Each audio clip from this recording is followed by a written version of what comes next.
کامیاب بھی ہو جاؤ گے۔ لوگوں کو ان کی باتوں کا جواب اگر باتوں کے ساتھ دیتے رہو گے تو کبھی تم کامیاب نہیں ہو سکتے۔ تو آج ہمیں بھی، ہمارے لیے بھی یہی سبق ہے کہ لوگوں کے اعتراضات ہر کسی پر کیے ہیں، ہمارے پر بھی ہوں گے۔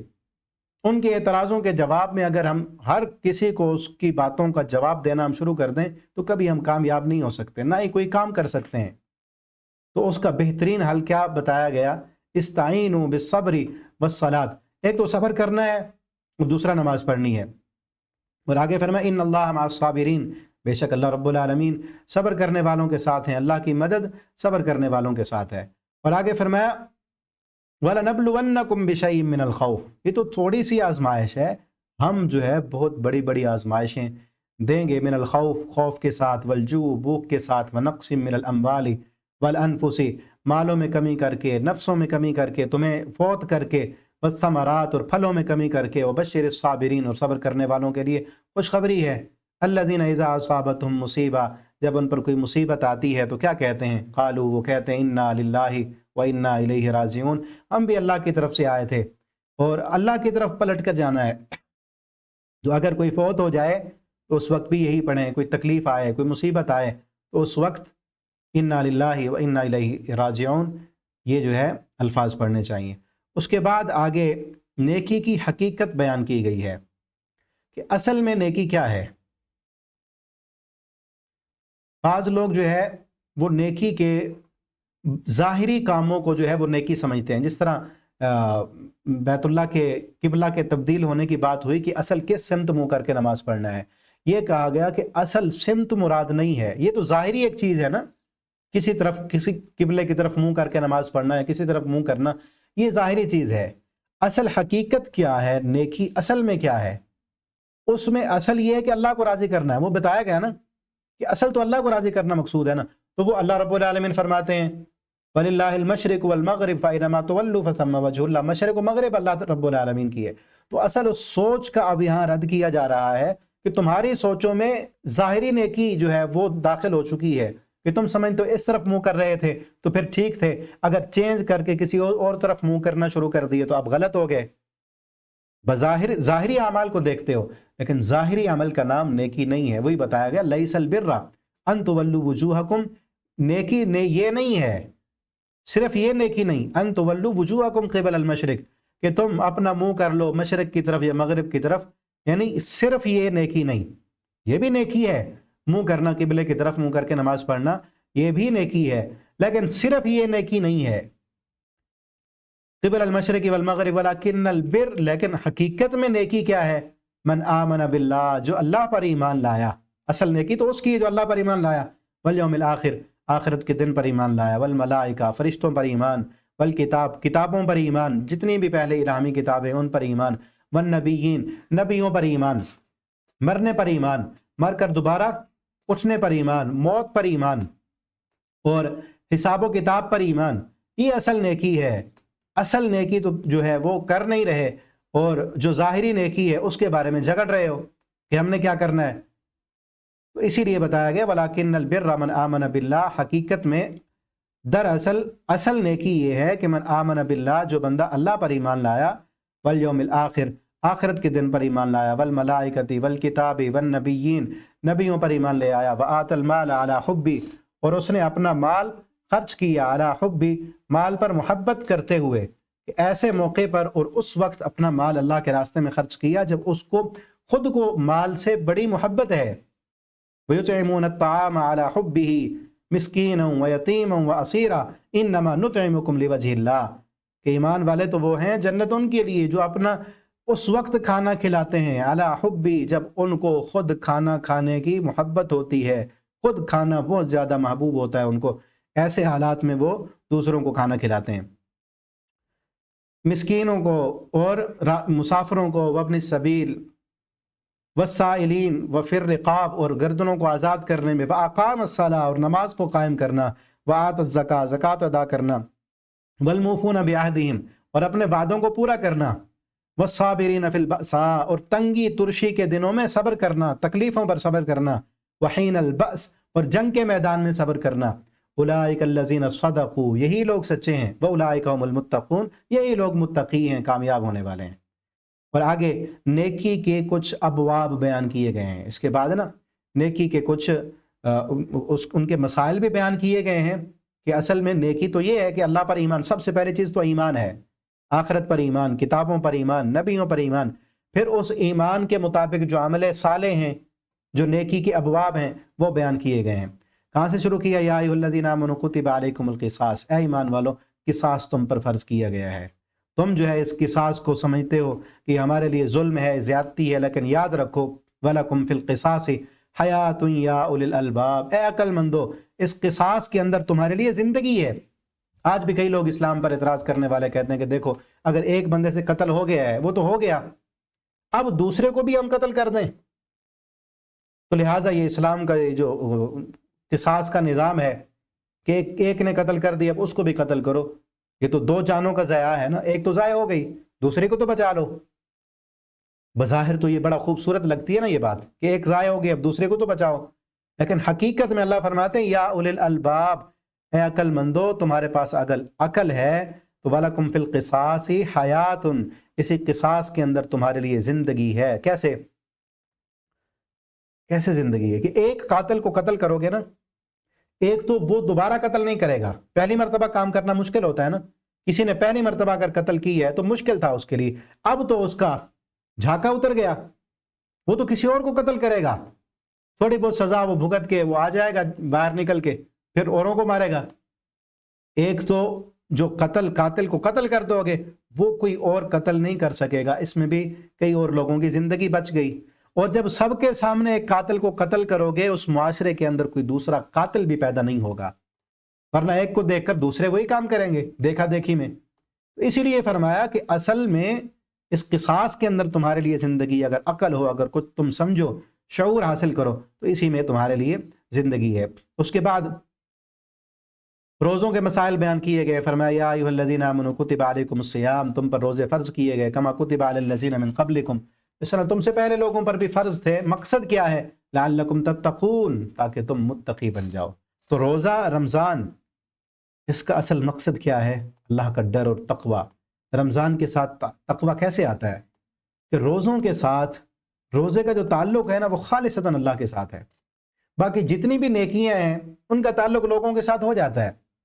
اب دیکھیں قرآن پڑھنا نیک کام ہے، پڑھانا بھی اچھا کام ہے، نیکی کا کام ہے، اور سب سے فرمایا خیرکم من تعلم القرآن وعلمہ، بہترین انسان وہ ہے جو قرآن پڑھے اور پڑھائے۔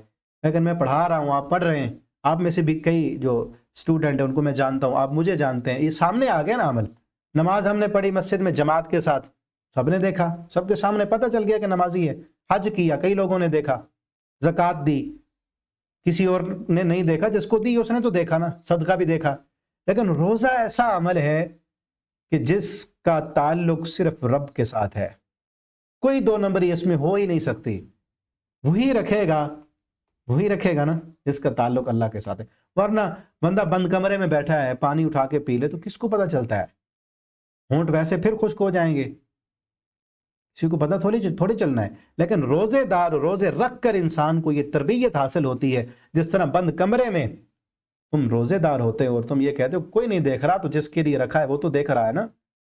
اور حلال چیزوں پر پابندی اللہ نے لگا دی ہے اس لیے تاکہ تم متقی بنو، تمہاری یہ تربیت ہو کہ جس طرح روزے کے ساتھ باوجود چاہت کے، خواہش کے کہ پیاس لگی ہے، بھوک لگی ہے، کھانا موجود ہے، فروٹ موجود ہیں، قسم کی چیزیں پڑی ہیں، لیکن تم نہیں کھاتے، کس لیے کہ اس رب نے منع کیا ہے۔ یہ ٹریننگ ہو گئی تمہاری، اس روزے کے ساتھ ٹریننگ ہو گئی۔ اب اگلی زندگی میں اللہ نے جو چیزیں حرام کی ہیں بیان ہی اسی طرح ان چیزوں کے قریب نہیں جانا، جس طرح روزہ رکھ کے تم حلال چیزوں کے قریب نہیں جاتے، پھر اس کے بعد حلال چیزیں تو کھانی ہے، حرام کے قریب نہیں جانا۔ ویسے ہی اپنے آپ پر کنٹرول کرنا ہے جس طرح روزہ رکھ کے اپنے آپ پہ کنٹرول کرتے ہو۔ اس لیے یہ روزہ متقی بنانے کے لیے، اور سارے اعمال اس لیے ہیں، نماز، حج، زکوٰۃ، روزہ، اصل مقصد کیا ہے کہ انسان اللہ سے ڈر جائے۔ اور اللہ فرماتے ہیں وَلِمَنْ خَافَ مَقَامَ رَبِّهِ جَنَّتَانِ، جو میرے سامنے کھڑا ہونے سے ڈر گیا اس کے لیے تو دو جنتیں ہیں۔ اس کے بعد آگے فرمایا شہر رمضان الذی، رمضان کی فضیلت بیان کی۔ رمضان وہ مہینہ ہے، اس کو فضیلت عظمت کس لیے ملی؟ انزل فیہ القرآن، کہ اس رمضان میں قرآن نازل کیا گیا، بڑی فضیلت والا۔ کس لیے بنا؟ کیونکہ اس رمضان کے مہینے میں اللہ رب العالمین نے اپنا کلام نازل کیا، تو اس لیے ہمیں بھی چاہیے قرآن کے ساتھ تعلق جوڑیں۔ ہمیں اللہ کا شکر ادا کرنا چاہیے کہ اللہ نے ہمیں توفیق عطا فرمائی، تو اس قرآن کو خود بھی پڑھیں، دوسروں تک بھی قرآن کے پیغامات کو پہنچائیں۔ اللہ رب العالمین ہمیں توفیق عطا فرمائے۔ اور اس کے بعد رمضان کے احکامات بیان کیے اور فرمایا کہ من کان مریضا او علی سفر، جو بندہ بیمار ہو یا سفر پر ہو تو دوسرے دنوں میں جو روزے اس کے چھوٹ گئے وہ دوسرے دنوں میں رکھ لے۔ پھر اگر دائمی مریض ہے تو اس کا حکم پیچھے گزرا ہے۔ وعلی الذین یطیقون، جو روزہ رکھنے کی طاقت ہی نہیں رکھتا تو وہ فدیہ دے۔ ومن کان مریضا، اور جو بندہ بیمار ہے یا سفر پر ہے، عارضی بیماری یہاں پہ مراد ہے، تو وہ باقی دنوں میں پھر اس کی گنتی کو پورا کر دے۔ یرید اللہ بکم اليسر، اللہ تم پر آسانی چاہتا ہے۔ یہ روزہ رکھ کر اللہ نے مشکل میں نہیں ڈالا، تم پر آسانی چاہتے ہیں۔ ولا یرید بکم العسر، اللہ تمہیں تنگی میں نہیں ڈالنا چاہتے۔ ولتکملوا العدہ، اور پھر گنتی کو پورا کرو۔ ولتکبروا اللہ علی ما ہداکم، اور اللہ کی کبریائیاں بیان کرو، اللہ کی حمد بیان کرو کہ اس رب نے ہدایت دی تمہیں۔ وَلَعَلَّكُمْ تَشْكُرُونَ، ہدایت اس لیے دی کہ تم اس رب کا شکر ادا کر سکو۔ ہمیں بھی اللہ کا شکر ادا کرنا چاہیے کہ اللہ نے ہمیں دوبارہ رمضان بھی دیا، اللہ نے قرآن پڑھنے کی بھی توفیق دی، اور اللہ نے ہمیں صحت اور عافیت بھی دی ہے۔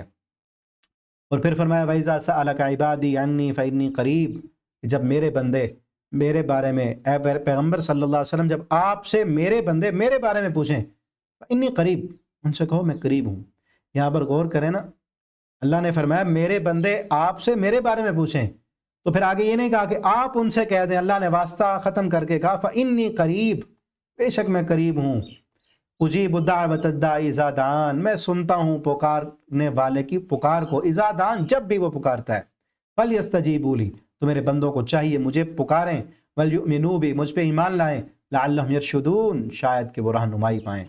أُحِلَّ لَكُمْ لَيْلَةَ الصِّيَامِ الرَّفَثُ، آگے ایک اور مسئلہ بیان کیا روزوں کے متعلق کہ احل لکم، تمہارے لیے حلال ہے، لیلۃ الصیام، رمضان کی راتوں کو، الرفث، اپنی عورتوں کے ساتھ، بیوی کے ساتھ رات کو جو ہے ازدواجی تعلق قائم کرنا۔ ہن لباس لکم، وہ تمہارا لباس ہیں اور تم ان کا لباس ہو۔ تم مرد اور عورت کو اللہ نے ایک دوسرے کا، خامند اور بیوی کو ایک دوسرے کا لباس کہا ہے۔ تو لباس جو ہوتا ہے نا، وہ انسان کے جسم پر لگا ہوا داغ دبا، کوئی بھی کسی بھی چیز کو جو ہے وہ لباس چھپا دیتا ہے۔ تو اسی طرح انسان کے عیبوں کو جو ہے خامد بیوی ایک دوسرے کو چھپاتے ہیں۔ جو خامد اپنی بیوی کے راز افشاں کر دے، یہ بیوی اپنے خامد کے راز، اپنے جو ہے تنہائی کی باتیں کسی اور کو بتانا بہت بڑی خیانت ہے، اور بظاہر حقیقت میں وہ اصل جن کو رب نے خامد اور بیوی کہا ہے وہ اس معیار پر پورے نہیں اترتے، اور نہ ہی ایسے لوگوں کا پھر گھر باقی رہ سکتا ہے، کیونکہ اللہ نے ایک دوسرے کا لباس کہا ہے۔ اور پھر ہر انسان میں کمی کوتاہی ہوتی ہے، ہر گھر میں کوئی نہ کوئی جو ہے اونچ نیچ ہو جاتی ہے، تو گھر کی باتیں آپس میں بیٹھ کر آپس میں ہی سلجھانی چاہیے۔ اور پھر کچھ اور معاملات اس وقت تھے وہ بھی یہاں پہ بیان کیے گئے ہیں۔ اس کے بعد جو ہے حج کے کچھ مسائل بیان کیے گئے ہیں۔ فرمایا وَأَتِمُّ الْحَجَّ وَالْعُمْرَةَ لِلَّهِ، اللہ کے لیے حج کرنا ہے، اللہ کے لیے عمرہ کرنا ہے۔ اور حج کے مسائل، الحج اشہر معلومات، حج کے مہینے جو ہیں وہ مقرر ہیں، 4 مہینے حج کے، ذوالقعدہ، ذی الحج، محرم اور 1 رجب، یہ حج کے مہینے ہیں۔ اور آگے پھر مزید حج کے احکامات جو ہے وہ بیان کیے گئے، اور ایک اہم ترین دعا جو ہے وہ بیان کی گئی ہے۔ یہاں پہ فرمایا فَإِذَا قَضَيْتُم مَنَاسِكَكُم، جب تم مناسک حج پورے کر لو، فَاذْكُرُوا اللَّهَ، پھر اللہ کا ذکر کرو، كَذِكْرِكُمْ آبَاءَكُمْ، جس طرح تم اپنے آباء و اجداد کا ذکر کرتے تھے۔ مشرکین مکہ حج کرنے کے بعد اپنے آباء و اجداد کے قصے کہانیاں سنایا کرتے تھے، ان کی تعریفیں کرتے تھے اپنے خاندان کی، تو اللہ نے فرمایا اپنے خاندان اور اپنے آباء و اجداد کا ذکر کرنے کی بجائے اللہ کا ذکر کرو، تکبیریں کہو، جس طرح حج کے دنوں میں کہتے ہیں نا اللہ اکبر لا الہ الا اللہ، واللہ اکبر وللہ الحمد، اللہ اکبر کبیرہ والحمد للہ کثیرہ وسبحان اللہ بکرۃ واصیلا، تو وہ تکبیرات پڑھنے کا یہ حکم ہے۔ اور پھر فرمایا وَمِنَ النَّاسِ مَن يَقُولُ رَبَّنَا آتِنَا فِي الدُّنْيَا حَسَنَةً، ربنا آتنا فی الدنیا، لوگوں میں کچھ ایسے ہیں جو اللہ سے صرف دنیا کا سوال کرتے ہیں، حج پر جا کر بھی دنیا مانگتے ہیں، رمضان کے مہینوں میں بھی صرف دنیا چاہتے ہیں، دنیا کا فائدہ ملتا رہے تو خوش رہتے ہیں، دنیا نہ ملے تو ناراض ہو جاتے ہیں۔ کچھ لوگ ایسے ہیں من یقولو جو کہتے ہیں ربنا آتنا فی الدنیا، اللہ تو ہمیں دنیا دے، وما لہ فی الآخرۃ من خلاق، ایسے لوگوں کے لیے آخرت میں کوئی حصہ نہیں ہے، کیونکہ ان کا مقصد دنیا ہے، تو ان کو دنیا ملے گی، آخرت نہیں ملے گی۔ ومنہم من یقول، اور ان میں سے کچھ ایسے ہیں جو کہتے ہیں ربنا آتنا فی الدنیا حسنہ، اللہ ہمیں دنیا میں بھی اچھا دے، حسنہ دے، وفی الآخرۃ حسنہ، اور اللہ ہمیں آخرت میں بھی حسنہ عطا فرما، وقنا عذاب النار، اور اللہ ہمیں جہنم کے عذاب سے بچا لے۔ تو یہ عظیم ترین دعا، اس کو یاد کریں، اس کو پڑھیں، اور نبی کریم صلی اللہ علیہ وسلم اس کو بیت اللہ کا طواف کرتے ہوئے رکن یمانی سے لے کر حجر اسود تک کی جو جگہ ہے وہاں پر آپ صلی اللہ علیہ وسلم اس دعا کو پڑھا کرتے تھے۔ اللہ رب العالمین ہمیں لے جائیں، بار بار لے جائیں، تو وہاں جا کر بھی یہ دعا پڑھنی ہے ہم نے انشاءاللہ۔ اور آگے فرمایا وَمِنَ النَّاسِ مَن يَشْتَرِي نَفْسَهُ ابْتِغَاءَ مَرْضَاتِ اللَّهِ، لوگوں میں کچھ ایسے ہیں جنہوں نے اپنی جانوں کا سودا کر دیا۔ مَن يَشْتَرِي نَفْسَهُ ابْتِغَاءَ مَرْضَاتِ اللَّهِ، جس نے بیچ دیا اپنی جان، اپنی خواہش نفس کو، اپنی منمانی کو بیچ دیا، کس کے بدلے؟ مرضات اللہ، اللہ کی رضا کے بدلے۔ جو اپنی رضا کو سائڈ پر رکھ کر اللہ کی رضا کو چاہتے ہیں۔ واللہ رؤوف بالعباد، تو اللہ رب العالمین بہت نرم ہے اپنے بندوں کے ساتھ، بڑی نرمی کرنے والے ہیں، بہت شفقت کرنے والے ہیں۔ اور پھر اس کے بعد یہ کہا گیا کتب علیکم القتال وهو کرہ لکم، تم پر جہاد فرض کر دیا گیا، جہاد کے مسائل بیان کیے جا رہے ہیں، جہاد تم پر فرض کر دیا گیا ہے، وهو کرہ لکم، لیکن یہ جہاد تم کو جو ہے اچھا نہیں لگتا، تم اس کو ناپسند سمجھتے ہو۔ اور پھر یاد رکھو اہم ترین جو ہے قانون بیان کیا جا رہا ہے، عسیٰ ان تکرہوا شیئا، ہو سکتا ہے بعض چیزیں ایسی ہوں جو تمہیں ناپسند لگیں، وہو خیر لکم، لیکن حقیقت میں وہ چیزیں تمہارے لیے فائدے مند ہوں، وعسیٰ، اور ہو سکتا ہے ان تحبوا شیئا، بعض چیزیں تمہیں محبوب لگیں، وہو شر لکم، لیکن تمہارے لیے بری ہوں، واللہ یعلم، اللہ جانتا ہے، وانتم لا تعلمون، تم تو نہیں جانتے۔ تو یہ اصول یاد رکھیں، ایک ایسی چیز جس کے لیے ہم کوشش کرتے رہے، دعائیں بھی کرتے رہے، مانگتے رہے، اگر نہیں ملی تو اس اصول کو یاد رکھیں، وہ ہمارے لیے بہتر نہیں تھی۔ ہم تو وہ مانگتے ہیں نا اللہ سے، اسی کے لیے کوشش کرتے ہیں جو ہمیں اچھا لگتا ہے، اللہ تعالیٰ ہمیں وہ دیتے ہیں جو ہمارے لیے اچھا ہوتا ہے۔ اچھا لگنے میں اور اچھا ہونے میں بڑا فرق ہوتا ہے، ٹھیک ہے نا؟ کئی نوجوان ملتے ہیں خصوصاً شادی کے بعد، وہ مجھے میرے مطلب کی نہیں ملی، جس کے پیچھے میں نے تہجدیں بھی پڑھی، جس کے پیچھے میں نے راتوں کو اٹھ کے دعائیں کی، لیلۃ القدر کی رات کو بھی میں نے مانگا، وہ مجھے نہیں ملا۔ کہ اللہ کے بندے نہیں ملا تو تیرے لیے بہتر نہیں تھا، اگر وہ مل جاتا پتہ نہیں پھر کیا ہوتا تیرے لیے، اور جو تجھے اچھا نہیں لگتا تھا وہ مل گیا ہے تجھے، تو تیرے لیے بہتر وہی تھا۔ تمہیں ناپسند لگتا ہے لیکن حقیقت میں تمہارے لیے وہ اچھا ہوتا ہے، جو اللہ رب العالمین جو بھی فیصلہ کرتے ہیں۔ ماضٍ فی حکمک، اللہ تیرا فیصلہ جو میرے اوپر نافذ ہوتا ہے نا، عدل فی قضاؤک، وہ تیرا فیصلہ عدل پر مبنی ہوتا ہے۔ واللہ یعلم، یہ جو پچھلا ہم نے پارہ پڑھا ہے اس میں میں نے یہ دعا پوری مکمل بتائی تھی۔ آگے کچھ مہینے بیان کیے گئے حرمت والے، کہ جن میں قتال کرنا جو ہے بہت بڑا گناہ ہے۔ اور پھر اس کے بعد شراب اور جوے کے بارے میں بتایا گیا، یسألونک عن الخمر والمیسر، یہ آپ سے شراب اور جوے کے بارے میں پوچھتے ہیں، قل فیہما اسم کبیر، ان سے کہو کہ اس میں بہت بڑا گناہ ہے، شراب اور جوا بہت بڑا گناہ ہے، ومنافع للناس، اور لوگوں کے لیے کچھ اس میں فائدے بھی ہیں، واسمہما اکبر من نفعہما، ان کا جو گناہ ہے ان کے فائدے سے بڑا ہے، کہ تھوڑے فائدے کے لیے پھر بڑا گناہ وہ تم نے اپنے کھاتے میں نہیں لینا۔ وَيَسْأَلُونَكَ مَاذَا يُنْفِقُونَ، اور یہ آپ سے پوچھتے ہیں کہ کیا خرچ کریں ہم، قُلِ الْعَفْوَ، کہہ دو عفو، معافی، درگزر، اور ایک معنی اس کا کیا گیا زائد ضرورت، کہ تمہاری ضرورتیں پوری ہو رہی ہیں نا، اللہ نے جو پیسہ دیا، مال دیا، تمہارے پاس گھر بھی ہے، تمہارے پاس سواری بھی ہے، تمہارے پاس کھانے کے لیے، پہننے کے لیے، رہنے کے لیے، ساری ضرورتوں کے لیے تمہاری پوری ہو رہی ہیں، اضافی پیسہ ہے تو وہ کیا کرو، خرچ کر دو۔ پوچھتے ہو نا کیا خرچ کرنا ہے، زائد ضرورت جو بھی سامان ہے نا وہ دے دو، کن کو؟ ضرورت مندوں کو، جن کے پاس نہیں ہے ان پر خرچ کرو۔ کذالک یبین اللہ لکم الآیات لعلکم تتفکرون۔ اس کے بعد نا آگے اس سورت کا جو اگلا مضمون ہے، اہم ترین مضمون، وہ بیان کیا جا رہا ہے، وہ ہے خواتین کے حقوق۔ آج کل خواتین جو ہے اپنے حقوق کے لیے بڑے جو ہے وہ نعرے لگاتی ہیں، بڑی تنظیمیں خواتین کے حقوق کی نکلتی ہیں، لیکن در حقیقت در پردہ وہ خواتین کو حقوق دینے والی نہیں ہوتی، خواتین کی عزتوں کو پامال کرنے والی، ان کو روڈوں پہ لے کے جانے والی، ان کی عزت و ناموس کو داغدار کر کے ان کو ایک جو ہے وہ ریپر کی طرح استعمال کر کے پھینک دیتی ہیں. اور کئی ہماری بھولی بھالی خواتین کو جو ہے ان کے نعرے بڑے اچھے لگتے ہیں، جبکہ اسلام کو دیکھیں نا، جتنے حقوق اسلام نے دیے عورت کو کسی اور نے نہیں دیے. اب اس بارے میں بھی بیان ہو رہے ہیں، اس عورت کے حقوق سورۃ النساء میں بھی بیان ہوں گے، سورۃ النور میں بھی بیان ہوگے.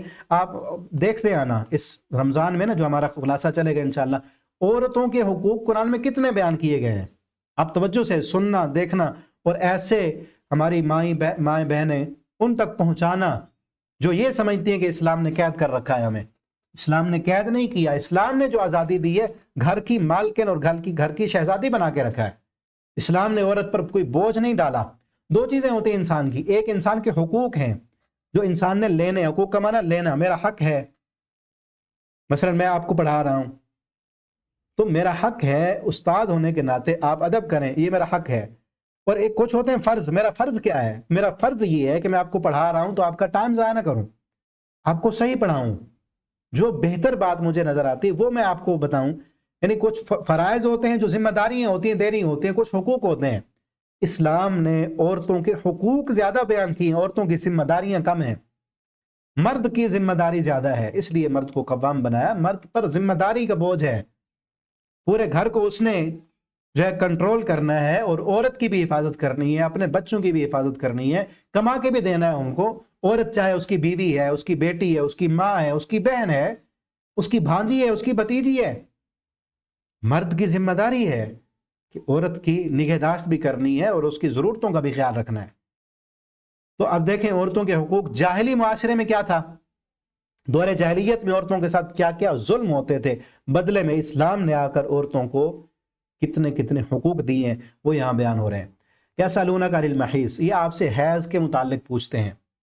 حیض جو ہے، مینسز کے ایام عورت کے ساتھ جو ہے مخصوص ہیں، اللہ نے رکھ دیے ہیں، اور اس میں عورت کی صحت کی علامت ہے. جس کو نہیں آتے وہ بیمار ہے.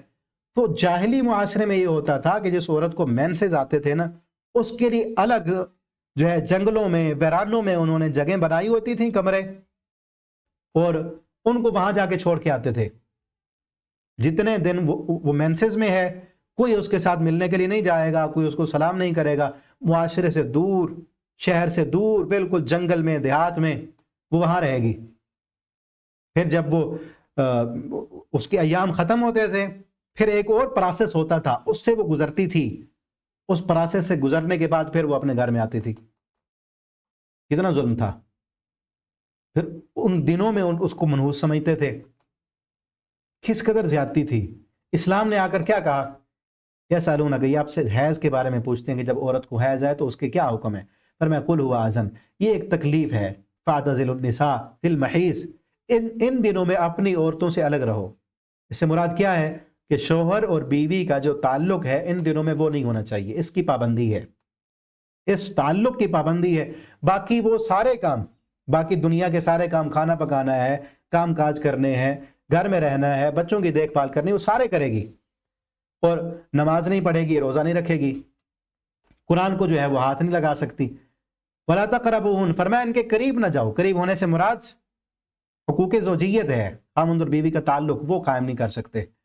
حتیٰ یطہرن، یہاں تک کہ وہ پاک ہو جائیں. فَإِذَا تَطَہَّرْنَ، مینسز ختم ہونے کے بعد، فَإِذَا تَطَہَّرْنَ، جب وہ پاکیزگی حاصل کریں یعنی غسل کر لیں. فَأْتُوهُنَّ، پھر ان کے پاس آؤ. مِنْ حَيْثُ أَمَرَكُمُ اللَّهُ، اس جگہ سے جہاں سے اللہ نے حکم دیا ہے. یعنی اپنی بیوی کے پاس آنا ہے تو اس جگہ میں جہاں سے اللہ نے حکم دیا ہے. کوئی اور جو ہے اس کے ساتھ غلط ناجائز جو ہے وہ تعلق قائم نہیں کرنا. ناجائز سے مراد دوسرا راستہ جو قوم لوط والا فعل ہے، جس پر اللہ رب العالمین نے لعنت کی ہے، وہ نہ اپنی عورت کے ساتھ ہو سکتا ہے نہ کسی اور پر. اب تو جو ہے ہمارے ملک میں یہ لبرل لوگ جو عورتوں کو حقوق دینے کی بات کرتے ہیں، یہ مرد کی مرد کے ساتھ شادی کرائی جا رہی ہے. ٹرانسجینڈر کا بل پچھلے دنوں جو ہے بڑا اس کا ایشو اٹھا تھا. وہ کیا ہے کہ مرد مرد کے ساتھ شادی کر سکتا ہے. اللہ نے اس بندے پر لعنت کی ہے جو اپنی بیوی کے ساتھ، جس کے ساتھ نکاح ہوا ہے، اس کے ساتھ ایسا تعلق قائم کرتا ہے جو قوم لوط والا فعل ہے. اللہ نے اس پر لعنت کی ہے. چاہے جائے کہ مرد کی مرد کے ساتھ شادی کرا دینا، یہ تو وہ عمل ہے جس عمل پر اللہ کو اتنا غصہ آیا کہ اللہ نے 3 عذاب ان پر دیے. اللہ نے زمین کو جو ہے نیچے سے فرشتوں نے اٹھایا، آسمان کی بلندیوں پر لے جا کر الٹا کر کے پٹخ دیا. اور آگے فرمایا نساؤکم حرث لکم، تمہاری عورتیں تمہاری کھیتی ہیں، اور کھیتی میں کیا ہوتا ہے، بیج ڈالتا ہے تو کھیت اگتا ہے، ٹھیک ہے نا۔ تو جہاں سے اس سے یہ معنی بتایا جا رہا ہے، کیونکہ اسلام جو ہے بڑا مہذب ہے، مہذب باتیں کی گئی ہیں اسلام میں، سمجھانے کے لیے، بتانے کے لیے ایسے الفاظ استعمال نہیں کیے جو حیا کے منافی ہوں۔ کھیتی کس لیے کہا؟ کیونکہ کھیتی میں جب بیج ڈلتا ہے تو فصل اگتی ہے، تو عورت بھی کھیتی کی طرح ہے کہ اس سے انسان کی اولاد ہوتی ہے، تو جو اولاد پیدا ہونے کی جگہ ہے وہی جو ہے انسان کے لیے، مرد کے لیے، شوہر کے لیے اس کی خواہش پوری کرنے کی ہے۔ فَأْتُوهُنَّ، تم آؤ اپنی عورتوں کو جہاں سے اللہ نے حکم دیا۔ ان اللہ يحب التوابین، اللہ جو ہے محبت کرتے ہیں توبہ کرنے والوں سے، وہ يحب المتطہرین، اور پاک رہنے والوں سے اللہ محبت کرتے ہیں۔ یہ پاکیزگی کا عمل ہے، کیونکہ مینسز کے دنوں میں پاکیزگی نہیں ہوتی۔ نساؤکم حرث لکم، تمہاری بیویاں تمہاری کھیتی ہیں۔ فَأْتُوا حَرْثَكُمْ، آؤ تم اپنی کھیتی میں جیسے تم چاہو۔ وَاتَّقُوا اللَّهَ، اور اللہ سے ڈر جاؤ۔ وَاعْلَمُوا، اور جان لو، یہاں وَاعْلَمُوا کا ذکر 5-7 دفعہ ہے اس پارے میں۔ وَاعْلَمُوا، علم حاصل کرو، علم حاصل کرو کس بات کا؟ أَنَّكُمْ مُلَاقُوهُ، اس بات کا تمہیں علم ہونا چاہیے کہ تم اللہ سے ملنے والے ہو، اللہ سے ملاقات کرنی ہے تم نے۔ یہاں پیچھے بھی آیا ہے وَاتَّقُوا اللَّهَ وَاعْلَمُوا أَنَّ اللَّهَ مَعَ الْمُتَّقِينَ، آگے بھی آئے گا وَاتَّقُوا اللَّهَ وَاعْلَمُوا أَنَّ اللَّهَ شَدِيدُ الْعِقَابِ۔ اس کے بعد جو ہے طلاق کے مسائل بیان کیے گئے ہیں، یہ بھی عورتوں کے حقوق میں ہے۔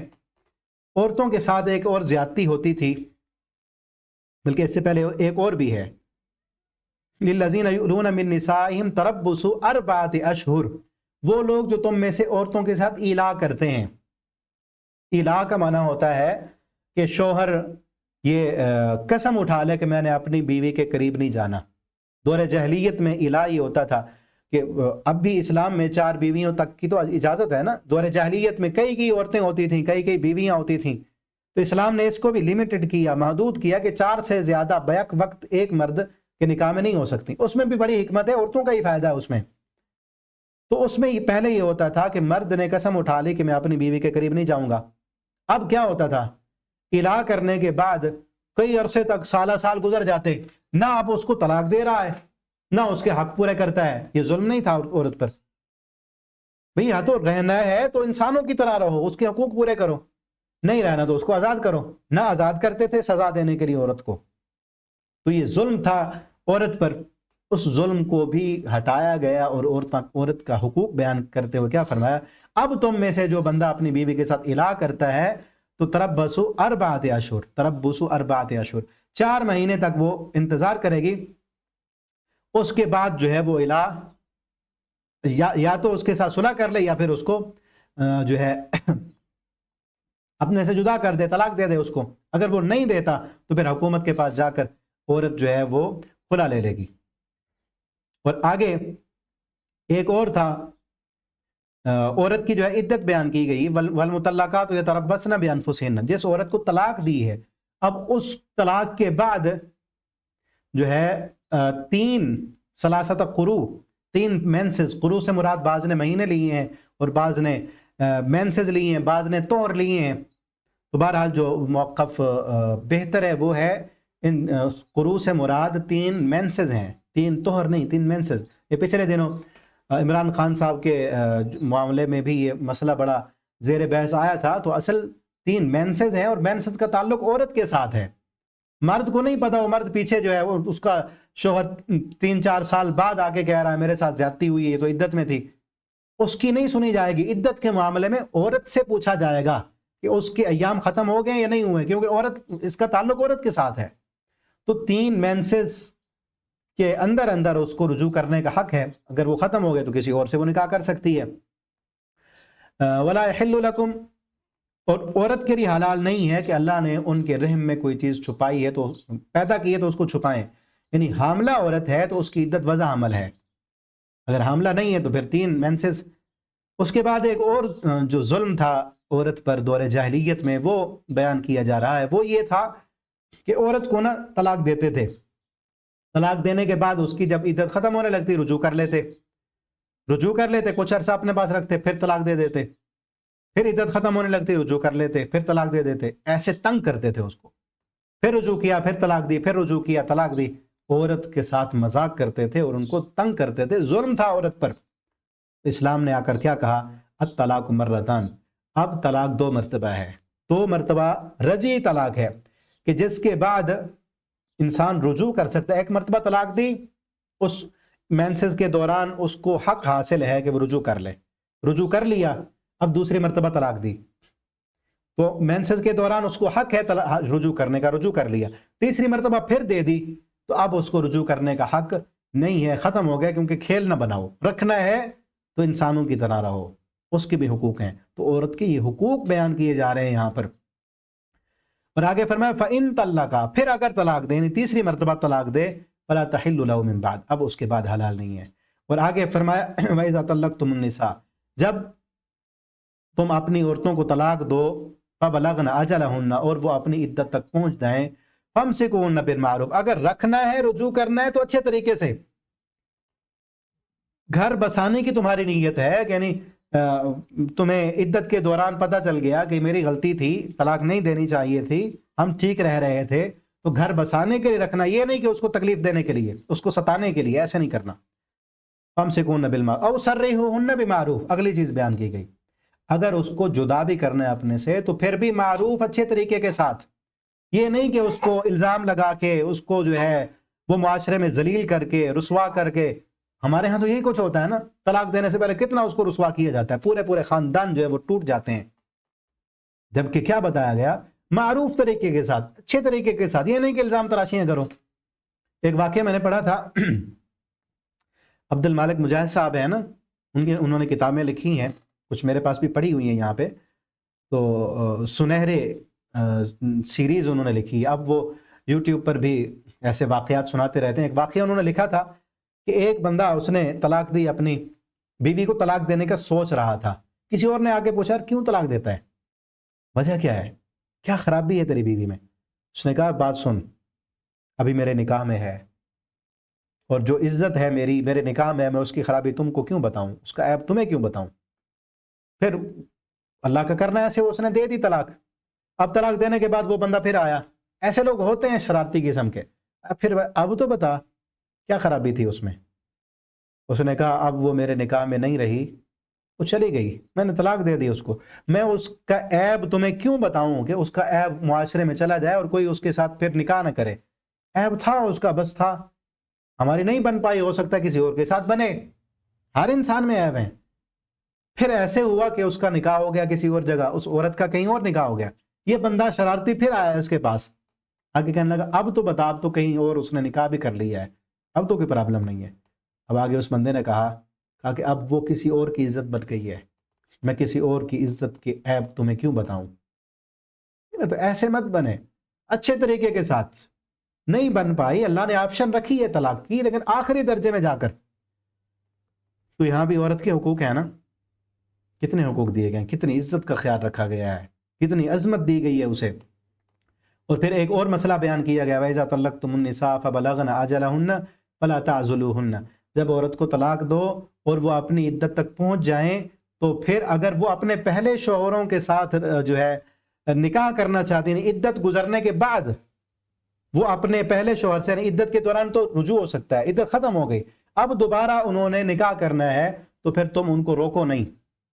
یہ بلکہ ایک واقعہ بھی آتا ہے، ایک صحابی انہوں نے جو ہے طلاق دی اپنی بیوی کو، پھر اس کے ساتھ جو ہے رجوع کرنا چاہتے تھے، تو جس عورت سے رجوع کرنا چاہتے تھے ان کے بھائی، ان کو غصہ آ گیا، انہوں نے کہا ہماری بہن کو انہوں نے طلاق دی، اب دوبارہ جو ہے ہم نہیں دیں گے۔ تو اللہ نے یہ آیت نازل کی کہ جب عورت خود جو ہے اس کے ساتھ صلح کرنا چاہتی ہے وہ، تو تمہیں یہ حق نہیں پہنچتا کہ تم اس کو روکو۔ تو یہ بھی دور جاہلیت میں تھا کہ جب ایک عورت کی اگر کہیں پر شادی ہوئی اور وہ نہ بن پائی، ان کی طلاق ہو گئی یا وہ شوہر فوت ہو گیا، تو اس کا اب دوبارہ نکاح نہیں کرتے تھے۔ جاہل معاشرے میں جاہل لوگ اپنی بہنوں کا، اپنی بیٹیوں کا اب دوبارہ پھر وہ نکاح نہیں کرتے تھے، ظلم تھا، زیادتی تھی، دوبارہ نکاح نہیں کرتے تھے۔ اور پھر اگر اسی شوہر کے ساتھ جس نے طلاق دی ہے دوبارہ اسی کا پیغام آ گیا تو بالکل ناممکن تھا کہ ہم پھر دوبارہ اسی کو دے دیں۔ تو اللہ تعالیٰ نے فرمایا اگر وہ دینا چاہتے ہیں تو تمہارا حق نہیں بنتا کہ تم ان کو تنگ کرو، تم ان کو روکو۔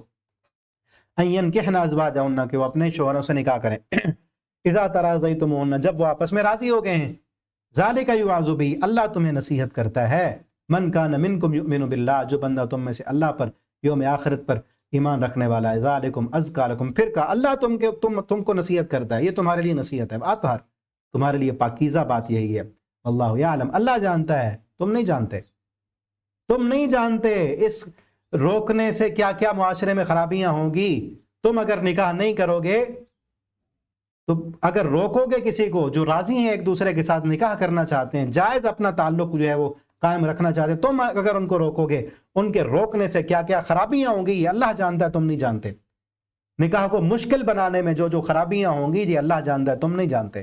آج دیکھ لیں ہمارے معاشرے میں جیسے نکاح کو اتنا مشکل بنا دی ہے، اس کے نتیجے میں کتنی خرابیاں ہیں، کتنی خرابیاں ہم بھگت رہے ہیں۔ یہ کس وجہ سے ہیں کہ نکاح مشکل کر دیا گیا ہے۔ آگے جو ہے عورت کے دودھ پلانے کے جو حوالے سے احکام بیان کیے گئے ہیں کہ والدہ جو ہے اگر طلاق ہونے کے بعد جو ہے عورت کا بچہ ہوا، اب اس کو دودھ پلانا ہے تو دودھ پلانا عورت کی ذمہ داری ہے، اور اس کا خرچہ دینا اس کے باپ کی ذمہ داری ہے، چاہے اس نے طلاق دے دی ہے، بیٹا تو اسی کا ہے، بچہ اسی کا ہے، اور وہ رہے گا عورت کے پاس، یہ بھی عورت کا حقوق ہے نا۔ یا ہمارے ہاں تو چھین لیے جاتے ہیں، مرد چھین لیتا ہے، لیکن اللہ نے کیا کہا، عورت پلائے گی اور دودھ وہ دے گی۔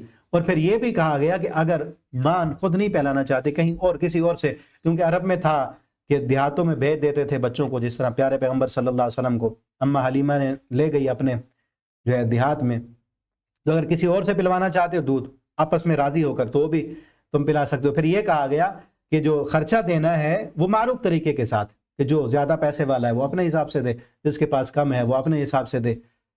اور پھر آگے جو عورت جس کا شوہر فوت ہو جائے اس کی عدت بیان کی گئی، اور پھر یہ کہا گیا کہ دوران عدت، ایک عورت عدت کے میں بیٹھی ہے، اب اس کو دوران عدت کوئی اور بندہ نکاح کا پیغام نہ دے، یہ کہا جا رہا ہے وَلَا جُنَاحَ عَلَيْكُمْ فِيمَا عَرَّضْتُمْ بِهِ مِنْ خِطْبَةِ النِّسَاءِ، تمہارے لیے یہ گناہ نہیں ہے کہ تم دل میں نکاح کا پیغام چھپا کے رکھو، دل میں ہو کہ فلاں عورت کو جو ہے وہ طلاق ہو گئی ہے، اگر اس کی عدت ختم ہو جائے تو میں پھر نکاح کا پیغام بھیج دوں گا، دل میں چھپاؤ تو کوئی گناہ نہیں، لیکن پیغام پہنچانا نہیں ہے، کیونکہ ہو سکتا ہے ابھی وہ عدت میں ہے، اس کی پہلے شوہر کے ساتھ صلح ہو جائے۔ اور اس کے بعد اس عورت کی عدت بیان کی گئی کہ جس عورت کے ساتھ نکاح تو ہوا ہے لیکن رخصتی نہیں ہوئی اس عورت کی، اس کی کوئی عدت نہیں ہے۔ اور لا جناح علیکم ان طلقتم النساء ما لم تمسوهن، یعنی نہیں ہے تم پر گناہ کہ اگر تم نے طلاق دی کسی عورت کو جس کو چھوا نہیں تم نے، چھونے سے مراد رخصتی ہے، او تفریضوا لهن فریضہ، یا ان کے لیے مقرر کیا تم نے حق مہر، فمتعوهن، تو ان کو حق مہر جو ان کو مقرر کیا تمہارے ساتھ وہ منسوب ہو گئی ہیں تو کچھ نہ کچھ ان کو فائدہ دو، وہ بھی وسعت والے پر اس کی وسعت کے مطابق، اور جو کم وسعت والا ہے اس کے مطابق۔ اس کے بعد آگے جو ہے اللہ رب العالمین کی یہاں پہ آخر میں قدرت کاملہ کا ذکر ہے، طالوت کا قصہ بیان کیا جا رہا ہے۔ الم تر الی الذین، کیا دیکھا تم نے ان لوگوں کو، خرجوا من دیارہم وہم الوف، جو نکلے اپنے گھروں میں اور وہ ہزاروں میں تھے، حذر الموت، ان کو موت آ گئی، فقال لهم اللہ موتوا، اللہ نے کہا ان کو کہ فوت ہو جاؤ، ثم احیاهم، پھر اللہ نے ان کو کھڑا کر دیا، اللہ نے اپنی کمال قدرت کے ساتھ ان کو کھڑا کیا۔ تو اس صورت میں تین جو ہے واقعے ایسے بیان کیے گئے ہیں سورہ بقرہ میں کہ اللہ نے دنیا میں موت کے بعد دوبارہ زندہ کیا ہے۔ مردوں کو اللہ تعالیٰ زندہ کرنے پر قادر ہے نا، قیامت کے دن سارے مردوں کو کرنا ہے، اللہ نے اسی دنیا میں تین واقعے ایسے ہیں جن میں اللہ نے دنیا میں ہی موت دے کر اللہ نے دوبارہ زندہ کیا ہے۔ ایک پہلے پارے میں ہے، بنی اسرائیل کا قتل ہو گیا تھا تو اب قاتل نہیں مل رہا تھا، اللہ نے کہا گائے ذبح کرو، وہ گائے کا واقعہ بھی ہے، گائے ذبح کی، اس کا ایک حصہ گائے کے گوشت کا اس مردہ کو لگایا گیا تو وہ دوبارہ اٹھ گیا، زندہ ہو گیا، اللہ کی قدرت کے ساتھ زندہ ہو کر اس نے بتایا میرا قاتل کون ہے۔ اور پھر دوسرا واقعہ یہی ہے کہ اللہ نے کئی لوگوں کو فوت کیا پھر اللہ نے زندہ کر دیا۔ ان اللہ لذو فضل، اللہ تعالیٰ فضل والے ہیں لوگوں پر، لیکن اکثر لوگ ناشکری کرتے ہیں۔ اور تیسرا واقعہ اگلے پارے میں ہے عزیر علیہ السلام کا، جن کو اللہ تعالیٰ نے کئی سالوں تک جو ہے فوت کر دیا، موت دے دی، پھر ان کو کھڑا کیا۔ اور ان کے گدھے کا بھی ہے، اس کو بھی اللہ نے موت دے دی اور گدھے کو بھی دوبارہ زندہ کیا، وہ کل آئے گا، اگلے پارے میں ہے۔ اور پھر یہاں پر قصہ طالوت کا ہے، اور طالوت اور جالوت کا۔